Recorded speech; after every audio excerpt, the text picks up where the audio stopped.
episode of Forward and Byward. My name is Cookie, and today we are joined by so many people. Introduce yourselves, guys.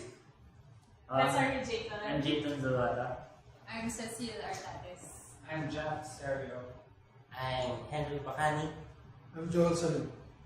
Okay, my first question to you guys. Are you guys ready for this? Okay, what goes on inside a writer's psyche before going to bed at night? Oh wow. Do I have to be graphic about it? Up to you. I don't know. I write in the wee hours, so Okay. I barely sleep. So you can just imagine having, whiskey on the one side of the brain and the other side experiencing lack of sleep. So you can just imagine what goes on before I actually go to sleep for about like an hour or two. And then wake up again to run a newsroom. So the literature and the news for me are two different worlds. So I have to like leap from one place to the other. And it's a crazy thing because nakakahiga minsan. And you have to make that leap. Okay. Japs. Before writing a song, Okay. I don't really think. Kasi on a regular basis, I overthink. So, Okay. before writing a song, hindi ko inisip na I'm gonna write a song. To combat overthinking, writing a song. Does it mean you usually write before going to sleep? No. No. Usually, I write in the morning. In the morning? Kasi mas habang fresh pa yung tao. Kasi like, if I write at night, pumapasok na yung overthinking me. And it's gonna mess up the whole fun part of music making. For me. Okay. So yeah, so in terms of what I write about, kung ano yung unang pumasok sa isip ko, that goes well with yung music na yun. So that's pretty much it. Pero it's, yung topics and everything is pretty much a combination of everything na inisip ko before I make it. So, yeah. Okay. I try to make it as simple as possible kasi nga complicated na yung utak ko tapos ko komplikahin ko pala. Nawawala yung fun for me. Okay. So yeah, ganun na ako ngayon magsulat compared to Before, when you were a lot younger. Yes. Okay, the two of you, how does it work? Magkaiba kasi before I write for the GP magazines for the homeless people. So, isipin ko muna yung mga struggles of life, at minsan na-iba yung nangyayari sa kanila before you write. So, super active din talaga yung sa gabi yan. So, Okay. hirap matulog sa gabi. Pero now, nagsisimula na rin akong sumulat ng mga kanta-kanta. Gitara muna, yung tono muna. And then, siguro mga taong nakikilala ko, doon ako ni-inspire or so na-inspire ako sa kanila. Tapos doon na magsisimula. Minsan mabilis lang, nakabilis ko lang na nabubuo yung kanta, yung awit. Minsan naman, ang tagal-tagal talaga. Depende. Jaton. Parang I run kasi nagbibenta ako ng shampoo, but speech off. So, habang nagbibenta ako ng shampoo, I go to the beauty parlor, I sell the shampoo. Doon ko naisip sa gitna. And minsan, in between that, syempre, dahil muna kami na shampoo, diba? Alat ng chemical. Parang, yun yung naisip ko na parang, wow. Hindi ka ba nasubukan? Subukan mo. Meron ako subat. Parang naisip ko, this is the best thing I've ever written. Nagsusulat na ako sa palaka, sa lahat ng categories. Pero after the afterglow, parang, that's when you start editing. So, like, Okay. I try to edit at least 3 times. Just to make sure that, and it gets worse each time, right? It looks worse. Okay. Yeah. Bulong mo sa akin yung pangalan ng shampoo. Salamat.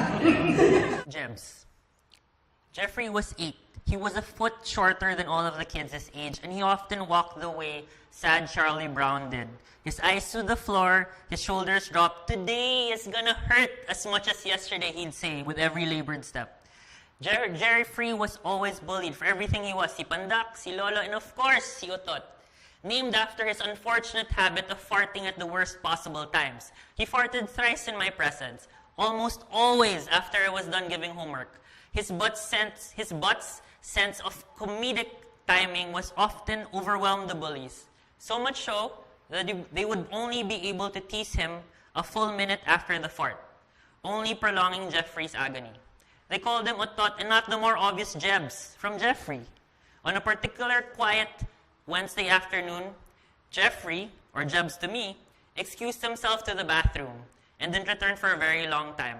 I found him kneeling down by the toilet paper all over the floor, his hands and arms covered in shit. He wasn't crying, his hands weren't shaking, but he was stunned. How could this happen?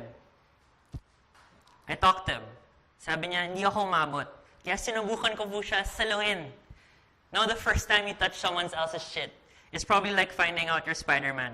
Your senses are a little bit heightened, it's sticky, and you really do feel like you've got great power and great responsibility. I felt all these things and more as I scrubbed his hands and his arms clean. I remember telling him that he shouldn't be ashamed, that this is just tae, and this will just wash off.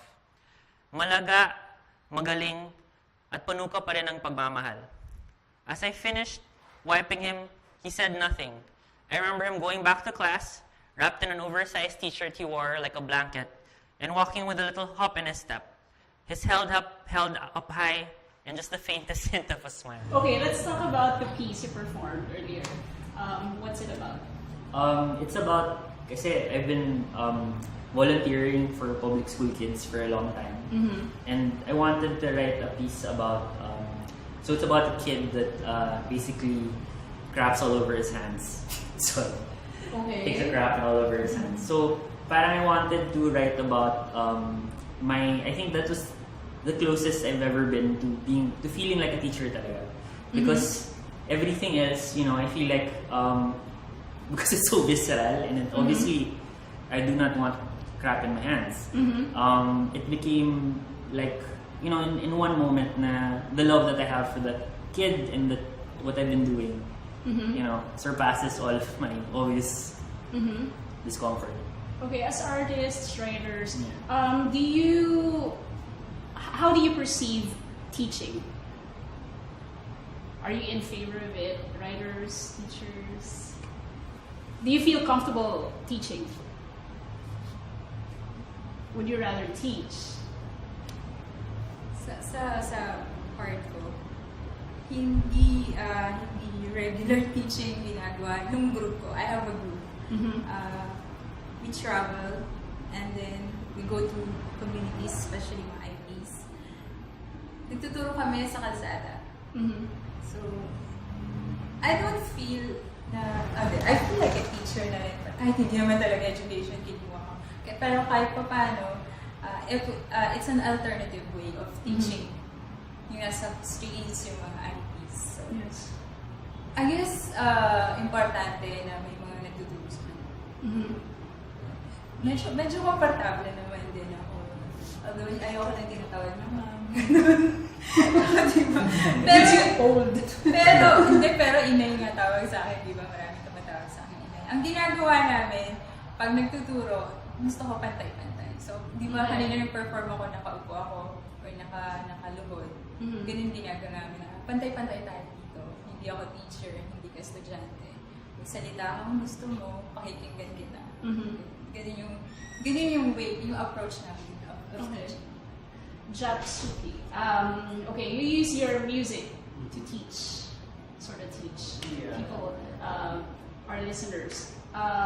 What kind of content do you usually produce?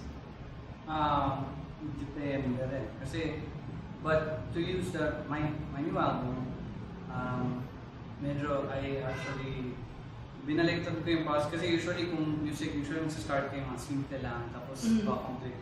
And since nagsimula ako in my early 20s, medyo complicated na kagad ako sa mga cool. Tapos ngayon na lumala na ako sa mainstream, ngayon ko lang talaga actually nag-grasp yung idea. Teka lang, yung mas simple actually you can communicate better with people. Kung simple ang may bagay, tapos kahit malalim yung topic, pero you tell the story in a way na mas maintindihan nila. Kumbaga layman's terms nila. Makaka-sneaky siya kahit yung mga walang pakialam sa social issue. Pero kung nilagyan mo ng isang dalawang, tapos haluan mo lang ng konting joke para lang to get their attention. Yes. So, I never really thought of myself as a teacher in a way. Pero ginagawa ko na lang, kung ginagamit ko yung social media ngayon. Total, kailangan ko rin pumunta doon para mag-promote and stuff. Tapos, every now and then, mag-sneaky ka lang ng, mag-share ka ng way na ba, paano mo ginawa to, what this song is about. Tapos, inject naman lang ng konting humor, yun, parang yung napanood ka rin yung hinaralo na parang, basta may humor na konti, makaka-catch. So, maski yung mga, tapos, pero hindi yung masyadong vulgar na, and may konting sneaky lang na magugulat sila, just to get their attention. Tapos, hopefully, makinig sila. If not, you did your best. Parang ganun lang. So, sinimplehan ko lang, pero inject some mga socially relevant stuff. Or whatever.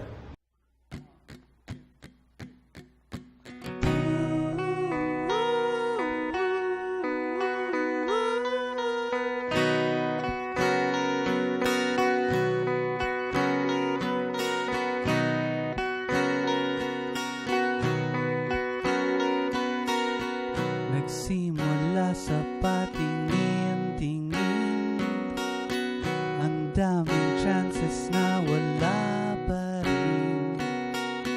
Tapos haluan pa ng low self-esteem, I am forever kang hanggang tingin. Oh no, kung ikaw mapasakin, di ka iiyak except for tears of laughter. Pero bago ka mapasakin, tama ng pantasya, let's get real, konting effort din. Pwede ba tayo na kaagad? Hirap muna bago sarap. Gusto mong katawang mapapa, oh my God. Hirap muna bago sarap. Ilang sweldo na lang, long vacation na. Hirap muna bago sarap. Abay, Lunes na agad, di ba pwede? Relax na muna.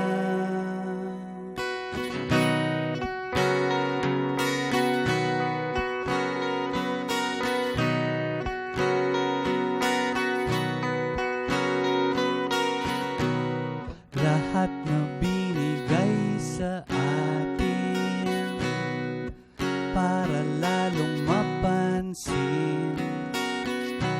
Merong pampaputi, merong pampapayat, merong honeymoon tea para tuloy ang ligaya.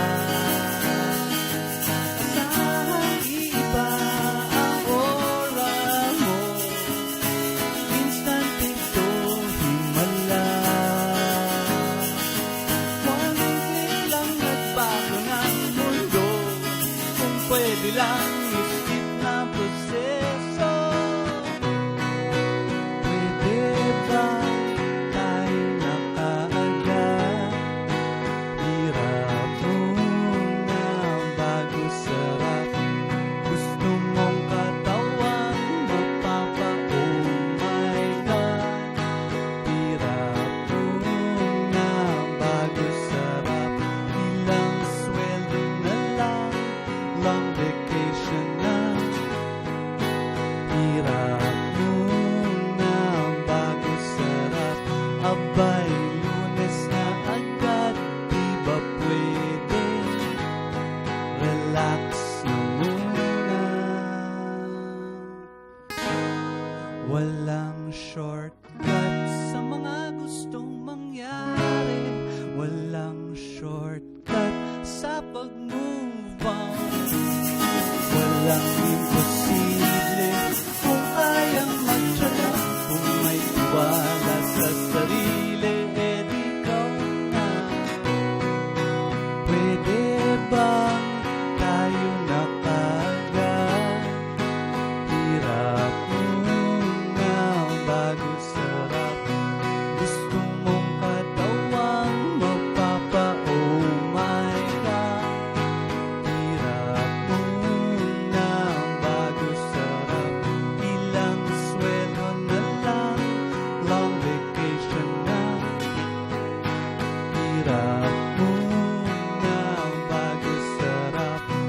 Tapos na ang kanta, nakikinig ka pa.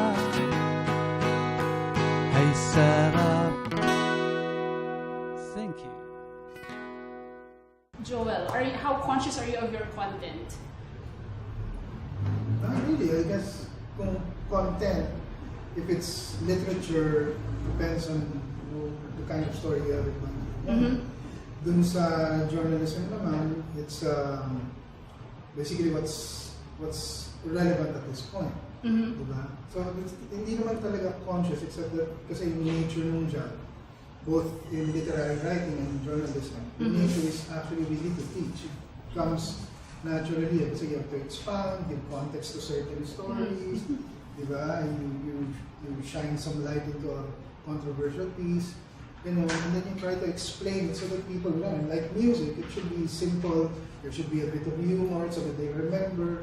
Diba, mahirap sa Pilipino, kung walang humor, minsan nga, they don't even get the humor. So, Yeah. yes, a lot of Filipino don't even get sarcasm. Yes, yes. So yun yung mahirap doon because you have to play with certain tools in both literature and journalism just to be remembered. I mean, not you, but the topic that you're in. So I'm reading from my latest book, what is vaguely an introductory poem from this writer. Well, a lot of people keep on asking me why I write. So maybe this would answer most of their questions. I write because I am dissatisfied, incorrigible, like the pain of a die cast in stone and steel. I write because I am obtrusive, a meddlesome caricature of an insurgent without means to buy bullets. I write because I find it sweet to the ego, like sprinkling of gold dust as from a star.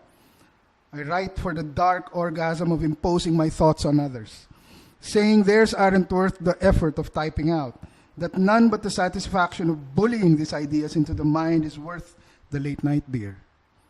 I write for the sake of the idyllic, the pure sensual ecstasy of being read, for the precipitous pleasure of cooking up a storm. As all writers are born rebels, I write for no other reason than to riot against the status quo, wage war along the farthest regions of the unutterable, where in some engorged precipice the terrible can be grasped, and in the thick of feverish nights I can wander with wolves out for the kill. I write to bask in the frail dribble of a song along the confines of arpeggios and melody. I write along that gauzy incline of a world gone mad, mad with sores and scabs, insane to the point of gangrene. I write full of the meditations of priests and murderers, the homegrown antiques of marauders and thieves, cries of mothers and their wayward sons, if not the hush of faithless prayers. I write to sample the poisons and sweets, and along the elaborate tables of the feast and the fast, right there, next to the river's unplowed ridges, I write to the genesis of a love may be had. I write for the sinful enchantment that forces minds beyond the reach of small hands. I write to ridicule, to call those I barely know a plaintive ass, or some fly-faced, a half-wit uncle of a winged mouse. I write with the face of a pantomime, white as only mortality can flaunt it. I write to smudge the sunrise, splurge pearls over fern and sow. I write to create oracles for the crab, the snake, and unspeaking gnat, even for that ugly brat sprawled on the road. And while at midsummer's day I might rest from this tiresome rant, I write, if only to pant for the midday dance. I write to dig a well where children can huff for milk and sand. I write to sculpt creatures, dye their eyes with metaphors prime-rosed by time. I write with nary the thought for penance, or harrying, or quell the freedom idiots find revolting. I write where wings take me, stuck between thunderbolts, towers, rocks, fires, and such visions only dead man's willows can withstand. I write in fear of the cherub shadows, of the height and breadth of the bedraggled heart. I write to keep out of harm's way the orphan, the pale lady's torn lace veil, her blood split along a cracked wall. And only with sheer delight do I write these things, if only to run roughshod the wickedness of dreams. I write for the moist, succulent woman with such preponderance of madness, neither tears nor plume can stand in the way of words. I write where despair leaves me ranting, prison leaves me wanting, voices leave me seething. I write to haunt the lamppost, slash faces, graces, the faint traces of a curse in a storm. I write in silence to silence, bare of pen-knifed hours dangling on a shoal, and cowered under the coiled embers of furrowed wood and some bishop's buffed sickle. I write for the one consolation it offers the soul, life in wriggling halves. I write because I know no other ruin to take. I write as one impatient of genius and of men. Yes.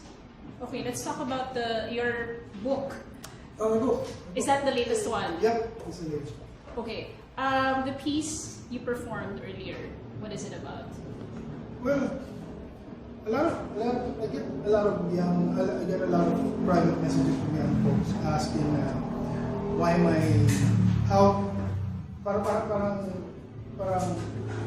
how are you able to stay long in a profession that doesn't pay much? Okay. If it actually pays at all, no? I mean, or salaries arrive on time. Instead, it really doesn't. So, alam naman yun, they call royalties. It's actually a misnomer dahil na they don't treat you as royals anyway. So, diba? 2 pesos per book. But I mean, what I'm trying to say is that, so I wrote that poem to explain why I stayed here for like the last 3 decades.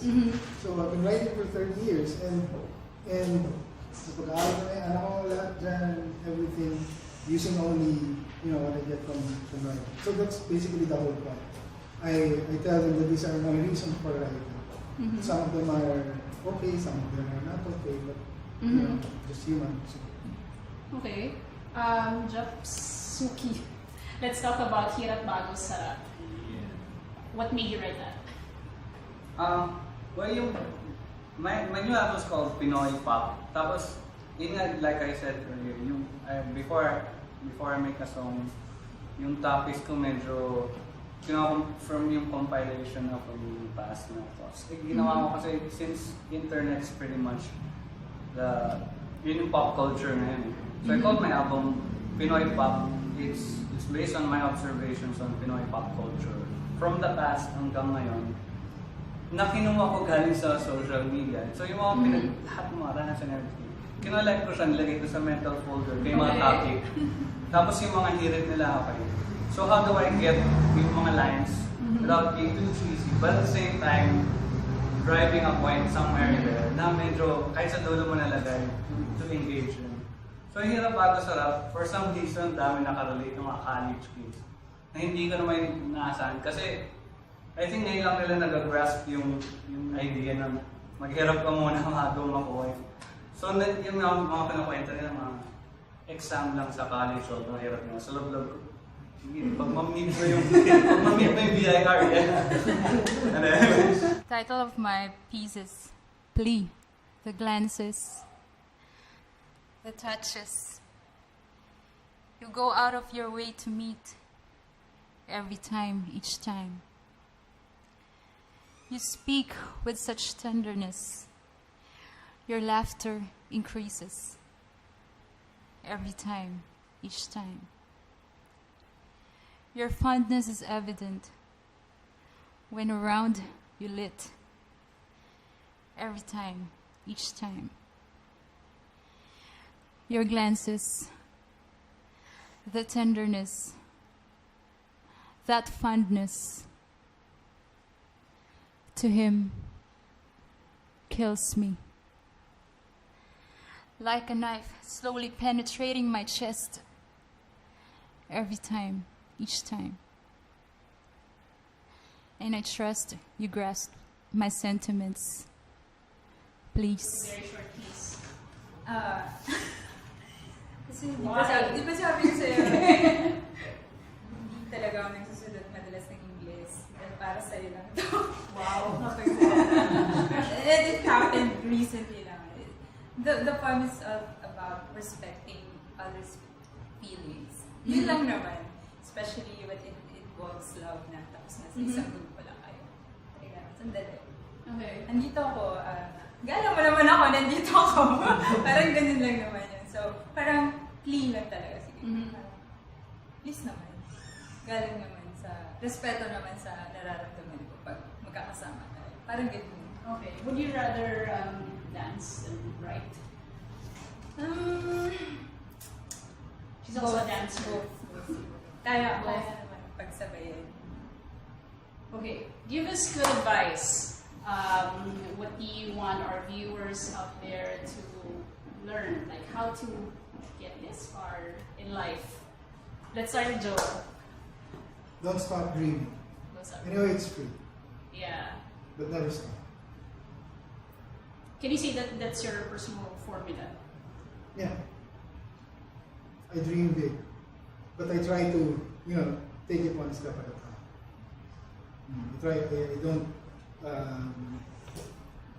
It's not easy to actually reach for something. But then that's the whole point of it all. Right? If it's easy, then why even bother?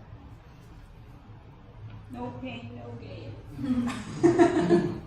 Okay, words of advice from you. You've been in the industry for like how many years? Like, is it 15? Professional. But I started in 1991 actually. Then naging professional in 2000. Tapos siguro masasabi ka lang, if you mean musician, young musician, tapos you really want to do music for a long time, just always remember why you're doing it. Kasi lalo for the younger ones, you can't download passion and drive. It's something that no one can teach you. It should be in you. If alam mo wala siya doon, huwag mo naman napilitin. Kasi music naman nandyan lang yan. Kung feeling mo, hindi ako kumikita dito, hindi magtrabaho ka muna, tabi mo muna yan. Kung okay ka na, balikan mo. Music will last forever, but yung life is a continuous cycle. So yung priorities, just set your priorities now so you can have fun making your music. So, Very well said. Cecill. Believe in yourself. It's never too late to learn. Kasi ako, nag-aral ulit ako ng sayaw late na. Tapos, pursue what your passion is. Yung love. Basta mahalin mo lang kung ano yung gusto mong gawin. Tuloy-tuloy. Okay. Jaton. One Are of you my... gonna talk about the shampoo? No. Hindi, iba naman. No, conditioner na. secret red. Secret na. One of my teachers said something really good before. I'm trying to remember her name, but she said that the worst thing you'll ever create, or the worst thing you'll ever write, will always be better than the best thing you never wrote. So I always, because I'm learning how to write again, I took a break to sell shampoo, and so it's a muscle that I have to work on. Thank you guys for coming over. I'll see you again next week. Follow us on social media. Bye.